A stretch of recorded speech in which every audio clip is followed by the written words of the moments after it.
Welcome all. आज हम लोग स्टार्ट करने जा रहे हैं क्लास 5th पेरिविंकल बुक के लेसन नंबर 8 की, जिसका टाइटल है द कैट इन द घाट। यह स्टोरी है एक वाइल्ड लाइफ फोटोग्राफर व्यक्ति की जिसे अपने कैमरे से बेहद प्यार था, जिनका नाम है अंकल सैंडी, जो कभी भी कैमरे को अपने हाथ से छोड़ते ही नहीं थे। अंकल सैंडी का बचपन उनके उम्र के बाकी दोस्तों जैसा बिल्कुल भी नहीं था।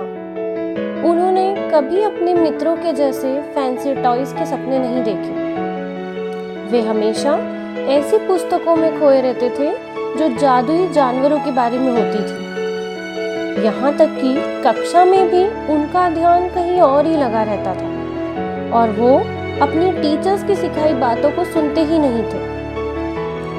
जैसे जैसे समय बीतता गया, अंकल सैंडी की रुचि वन्य जीव छायाकार यानी कि वाइल्ड लाइफ फोटोग्राफी में बढ़ती चली गई। वहीं उनके बाकी सारे दोस्त अच्छी शिक्षा पाकर, अच्छी डिग्री पाकर कोई डॉक्टर, तो कोई इंजीनियर, तो कोई डांस कोरियोग्राफर बन गया। पर उनकी चाहत यह थी ही नहीं कि वह कोई ऐसे बड़ी डिग्री लेकर कोई बड़े ऑफिसर बने और वहाँ किसी बड़े ऑफिस में कार्य करें। उन्हें तो जंगलों में घूमकर जंगली जानवरों की तस्वीरें लेने में ही आनंद आता था। तभी उन्होंने एक दिन अपना परिवार छोड़ने का निर्णय लिया और आजाद मन से निकल पड़े जंगलों की ओर। जब वे अपने पहले सफर पर वेस्टर्न घाट्स पर निकले थे, तब उनका सामना एक बहुत ही मिस्टीरियस सी दिखने वाली कैट से हुआ था और तभी से वह उस कैट की खोज कर रहे थे ताकि एक बार वे उसकी तस्वीर अपने कैमरे में कैद कर पाए और वो एक एविडेंस की तरह उसे हमेशा अपने पास रखें। और इसीलिए उन्होंने तय किया कि वे एक बार फिर वेस्टर्न घाट्स पर जाएंगे। और शायद इसी तरह इस कहानी का शीर्षक जो है वो द कैट इन द घाट पड़ गया।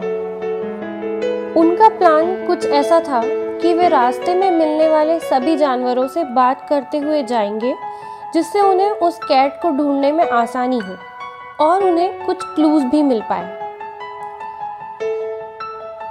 उन्हें उस कैट के बारे में पहले से सिर्फ इतनी ही जानकारी थी कि उसका रंग जो है वो ग्रे कलर का था।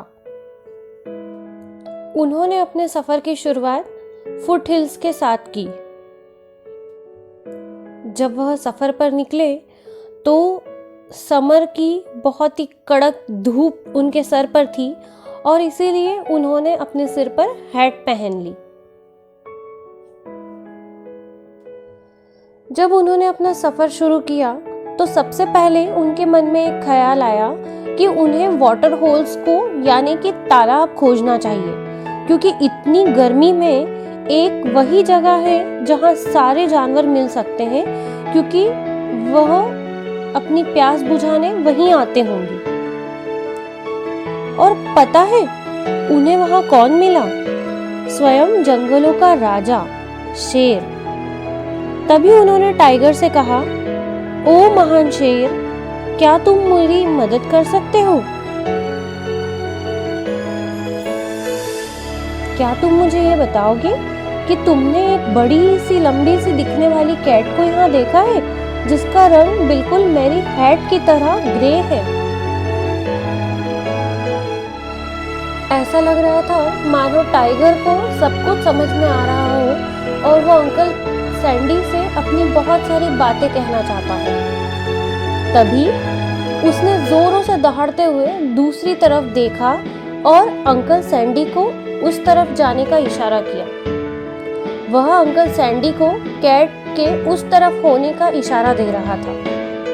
और फिर क्या था, वे तुरंत ही उस कैट की तलाश में फिर से निकल पड़े। और कुछ ही देर बाद बारिश की कुछ बड़ी बड़ी बूंदें उनके चेहरे पर पड़ी और बारिश की पड़ी बड़ी बड़ी बूंदों के साथ उन्हें लाल दीमक का एक बड़ा सा समूह भी उनकी ओर आता दिखाई दिया।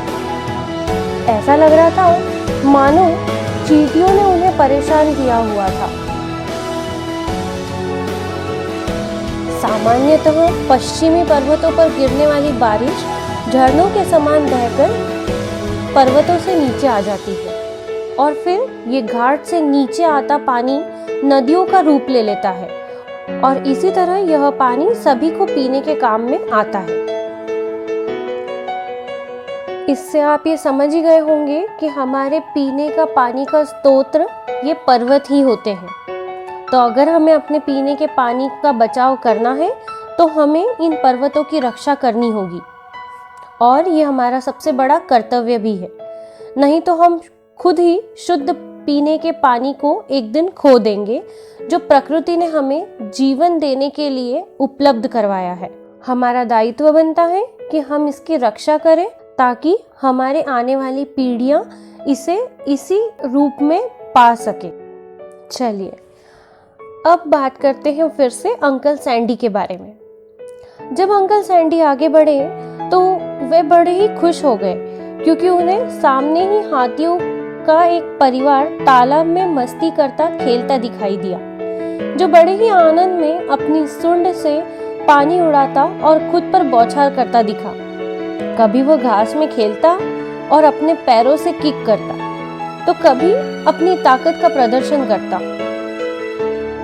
यह सब देख अंकल सैंडी का दिल बहुत ही खुश हो गया और तभी उन्होंने अपनी हेड को हवा में लहराते हुए उस हाथी के समूह से पूछा कि क्या तुमने यहाँ किसी बड़ी सी ग्रे कलर वाली कैट को देखा है? इस पर वे तुरंत बोले, नो नो नो, सभी एक स्वर में एक साथ बोले। उन्होंने कहा, हम सच कह रहे हैं, हमने कभी ऐसी किसी बिल्ली को यहाँ नहीं देखा। फिर क्या था, तभी अंकल सैंडी आगे बढ़े और कुछ ही देर में वे वेस्टर्न घाट के सेकेंड लेवल में यानी कि रेन फॉरेस्ट में पहुंच गए। तभी उन्हें वहां कुत्तों की भौंकने की आवाजें सुनाई दी। फिर वह नॉर्मल हो गए, यह सोचकर कि भौंकने की आवाज से तो उन्हें कोई डर नहीं। पहले तो वो यह आवाज सुनकर थोड़े से चौकन्ने हो गए, फिर वह यह सोचकर नॉर्मल हो गए कि यह भौंकने की आवाज से उन्हें कोई डर नहीं। जब आगे बढ़े तो उन्हें एक बड़ा सा जैकफ्रूट का पेड़ दिखाई दिया, जहाँ एक लॉयन के मुंह की तरह दिखने वाला मंकी उन्हें वहाँ मिला। पर वह एक बहुत ही बड़ा सा जानवर था और उसकी पूंछ भी लॉयन की ही तरह थी। उन्हें तो समझ ही नहीं आ रहा था कि यह कौन सा जानवर है जो आधा लॉयन तो आधा मंकी जैसा लगता है। यह पता करने के लिए उन्होंने अपने एनिमल्स की एनसाइक्लोपीडिया में उसे ढूंढा। फिर उन्होंने उसी एनिमल से पूछा, क्या तुम मेरी कैट को ढूंढने में मदद करोगे?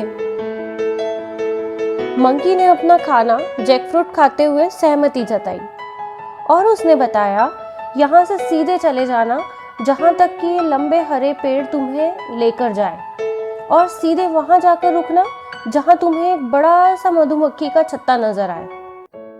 उसी पेड़ के नीचे जमीन में एक बहुत ही मुश्किल से मिलने वाला फ्रॉग यानी कि मेंढक दिखाई देगा, जो धूप से छुपने के लिए जमीन के अंदर ही रहता है।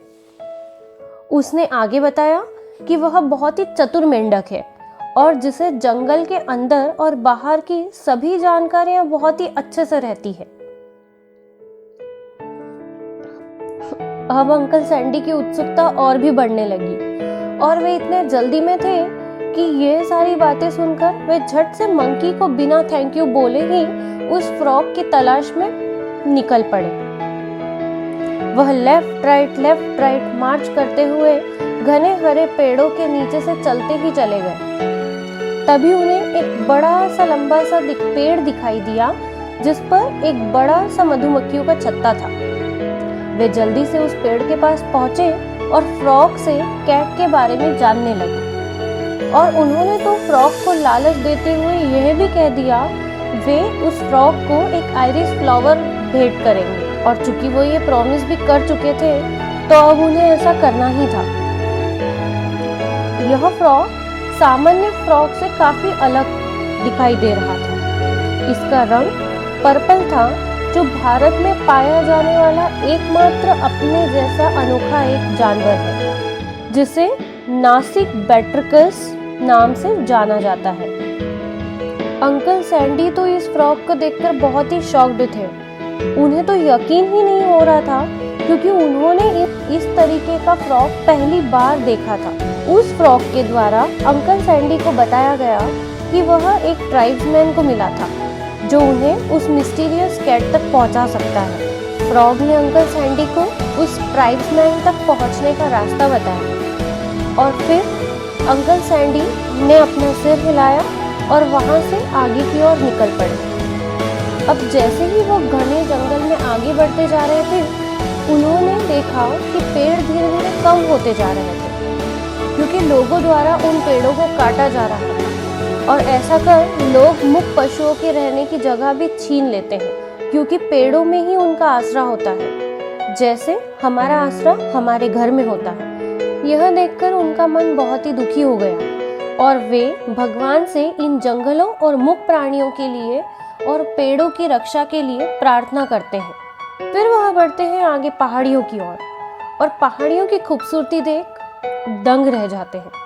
ऐसा लगता है मानो कि किसी जादुई नगरी में आ गए हो या किसी परियों के शहर में आ गए हो। फिर वे जाकर एक बड़े से पत्थर पर बैठ जाते हैं, और तभी अचानक एक व्यक्ति आकर उनकी पीठ पर थपथपाता है। यह एक ट्राइबमैन था, यानी कि आदिवासी, जो जंगलों में रहते हैं, जिसका चेहरा पेंटेड था और वह इसी जंगल का निवासी था। और उसने अंकल सैंडी से प्रश्न किया, हु आर यू सर? फिर अंकल सैंडी उसे बताते हैं कि वे यहाँ एक ऐसी कैट की तलाश में आए हैं जिसे उन्होंने पहले यहाँ एक बार देखा था। और तभी वह व्यक्ति उन्हें पूछता है कि क्या आप पोगियान की खोज में आए हैं? अब चूंकि अंकल सैंडी ने तो सिर्फ उस कैट को देखा था और उसके बारे में ज्यादा कुछ जानते ही नहीं थे, तो अंकल सैंडी उसे यह नहीं बता पा रहे थे कि जिस एनिमल का नाम वह ट्राइब्समैन ले रहा है, यानी कि वह आदिवासी ले रहा है, ये वही कैट है भी या नहीं। उन्होंने तुरंत हाँ में उत्तर दिया और बहुत ही प्रसन्न हो गए। तभी ट्राइब्समैन ने ऊंची से पहाड़ियों की तरफ इशारा किया और उन्हें बताया कि उसने उस कैट को एक बार बड़े ही नजदीक से उसी पहाड़ी पर देखा है। अंकल सैंडी तो मानो खुशी के मारे उछलने लगे। उन्होंने ट्राइब्समैन के सामने समरसॉल्ट किया और वहां से एक्साइटेड होकर चले गए। वे कभी विस्लिंग करते तो कभी उछलते कूदते, और फिर फाइनली उन्हें पहाड़ियों पर दो मेल नीलगिरी ताहर दिखाई दी, जो एक दूसरे से हेड बटिंग कर रही थी, यानी कि सिर से सिर भिड़ाकर लड़ रही थी। उन्हें देखकर अंकल सैंडी को ख्याल आया कि किस तरह इन पशुओं ने अपने आप को इस पर्यावरण में, इस वातावरण में कितनी खुशी से ढाल लिया है। फिर वह सोचते हैं कि काश उनका जन्म भी इन्हीं पहाड़ियों के मध्य यही हुआ होता।